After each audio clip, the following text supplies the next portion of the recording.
ভারতে বৃষ্টি হলে ওনারা বাংলাদেশ থেকে ছাতা ধরেন, কি সুন্দর। আর আমাদেরকে বলেন সালাম করতে। আরে ভাই, আপনারা বলেন আজকে যে ভারত নিয়ে কথা বলছি, আপনারা যখন 71 সালে যখন স্বাধীন হয়, আপনার তো মনে পড়বে না, 71-এর স্বাধীনতার পরে নিয়ে যে স্যারেন্ডার করছিল কার কাছে?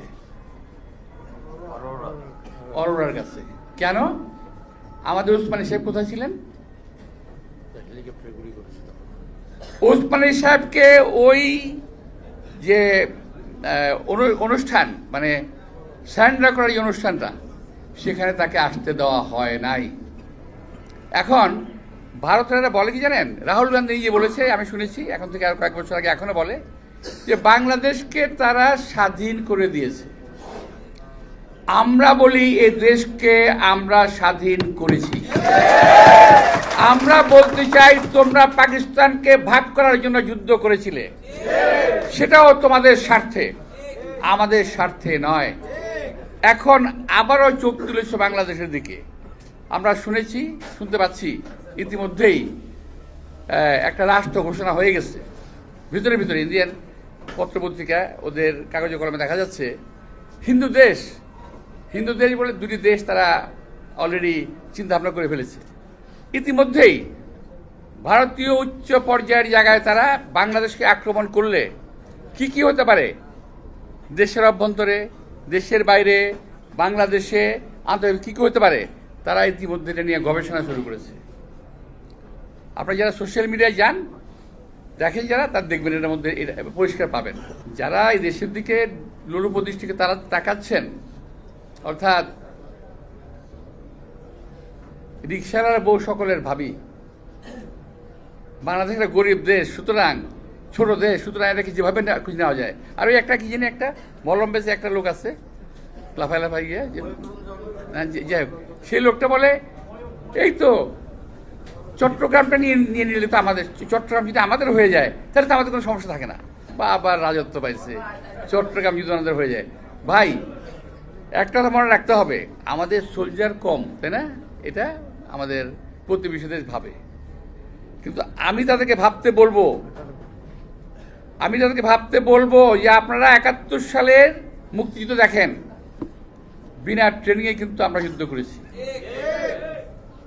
আপনারা এই 24 সালের হাসিনার পতন দেখেন, বিনা অস্ত্রে আমাদের সন্তানেরা আমরা যুদ্ধ করেছি। বাংলাদেশের 20 কোটি লোক কিন্তু সোলজার, এই কথা আপনাদের মনে রাখতে হবে। যদি বাংলাদেশ আপনাদের দখল করতে হয়, 20 কোটি লোকের রক্তের উপরে পাড়া দিয়ে আপনাদেরকে এই দেশ দখল করতে হবে। হিন্দু মুসলমান পাশাপাশি বেঞ্চে বসে লেখাপড়া করেছি। আমাদের বন্ধুরা, হিন্দু বন্ধুরা পূজার সময় তাদের বাসায় নাড়ু পাঠাতো আমাদের এখানে, আমরা ঈদের সময় তাদেরকে আপ্যায়ন করতাম, আমাদের এখানে আসতো।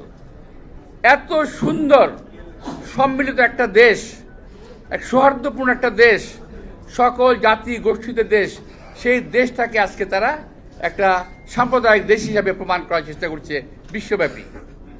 এর বিরুদ্ধে আমি আশা করব যে যারা তথাকথিত ইসকন নিয়ে কথা বলছেন, তাদেরকে বলবো যে ইসকন কিন্তু বহু আগের থেকে প্রিপারেশন নিচ্ছে, এটা ঠিক, কিন্তু বাংলাদেশ সকল হিন্দুরা কিন্তু ইসকনের সদস্য নয়।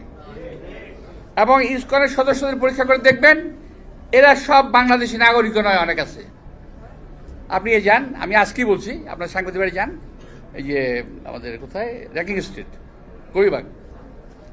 গরিবাগ যান, ওখানে যে মন্দির আছে, ওখানে গিয়ে দেখবেন ওদের যে চিফ যে আছে, যে উনি বাংলাদেশি নন, ডেপুটি চিফ উনিও বাংলাদেশি নন, আরও যারা আছে এরা অনেকেই বাংলাদেশি নন।